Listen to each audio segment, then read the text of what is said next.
ಯೋಜನೆಗೆ ಹಣ ಪಡೆದು ಅಕ್ಕಿ ನೀಡುತ್ತಿದ್ದಾರೆ. ಫುಡ್ ಇನ್ಸ್ಪೆಕ್ಟರ್ ಜಾಣ ಕುರುಡು.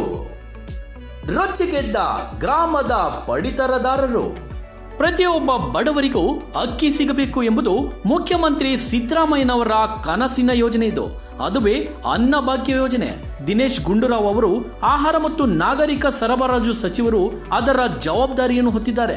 ಮೊನ್ನೆಯಷ್ಟೇ ಅನ್ನಭಾಗ್ಯ ಯೋಜನೆಯ ಅಕ್ಕಿ ಕಳ್ಳರು ಪಕ್ಕದ ರಾಜ್ಯ ಆಂಧ್ರ ಪ್ರದೇಶಕ್ಕೆ ಅನ್ನಭಾಗ್ಯ ಯೋಜನೆಯ ಅಕ್ಕಿಯನ್ನು ಅಕ್ರಮವಾಗಿ ಸಾಗಿಸುತ್ತಿರುವಾಗ ಫುಡ್ ಇನ್ಸ್ಪೆಕ್ಟರ್ ಮತ್ತು ಪೊಲೀಸರು ನಡೆಸಿದ ಜಂಟಿ ಕಾರ್ಯಾಚರಣೆ ವೇಳೆ ಅಕ್ಕಿ ಕಳ್ಳರು ಸಿಕ್ಕಿಬಿದ್ದ ಪ್ರಕರಣ ಯಾದಗಿರಿ ಜಿಲ್ಲೆಯ ಶಹಾಪುರ ಬಳಿ ನಡೆದಿತ್ತು. ಈಗ ಇಲ್ಲೊಂದು ಚಿಲ್ಲರೆ ಬುದ್ಧಿಯ ಪ್ರಕರಣ ಬಯಲಿಗೆ ಬಂದಿದೆ.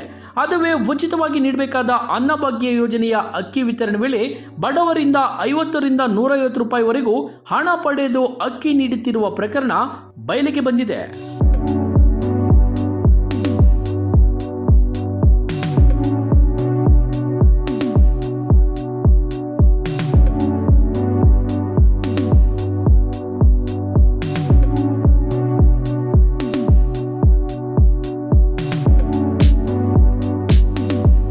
ನೋಡಿದ್ರಲ್ಲ, ಗ್ರಾಮದ ಪಡಿತರರಿಂದ ಹಣ ಪಡೆದು ಕಂಪ್ಯೂಟರ್ನಲ್ಲಿ ಎಂಟ್ರಿ ಹಾಕುತ್ತಿರುವ ಈ ಆಸಾಮಿಯನ್ನ.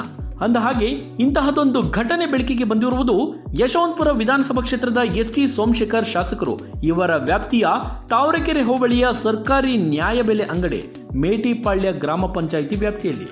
ಅಲ್ಲಿನ ಫುಡ್ ಇನ್ಸ್ಪೆಕ್ಟರ್ ಗಮನಕ್ಕೆ ಇಂತಹ ಪ್ರಕರಣಗಳು ಕಂಡ್ರೂ ಕಾಣದಂತೆ ಜಾಣ ಕುರುಡು ತೋರುತ್ತಾರೆ ಎಂದು ಇಲ್ಲಿನ ಗ್ರಾಮಸ್ಥರು ಆಕ್ರೋಶ ವ್ಯಕ್ತಪಡಿಸಿದ್ದಾರೆ. ಹೀಗೆ ಸರ್ಕಾರ ನೀಡುವ ಉಚಿತ ಅನ್ನಭಾಗ್ಯ ಯೋಜನೆಗೆ ಹಣ ಪಡೆದು ಅಕ್ಕಿ ನೀಡುವಂತಹ ಇಂತಹ ನ್ಯಾಯಬೆಲೆ ಅಂಗಡಿಯ ಲೈಸೆನ್ಸ್ ಅನ್ನ ರದ್ದುಗೊಳಿಸಬೇಕು ಎಂಬುದು ಇಲ್ಲಿನ ಗ್ರಾಮಸ್ಥರ ಆಕ್ರೋಶವಾಗಿದೆ. ನೀವೇನಂತೀರಿ?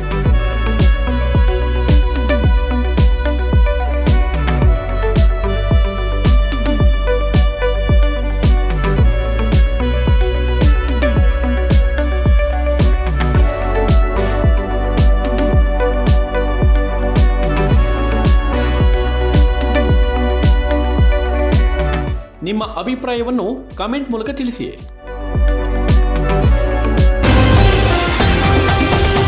TV12 ಕನ್ನಡ, ಇದು ಕನ್ನಡಿಗರ ಧ್ವನಿ.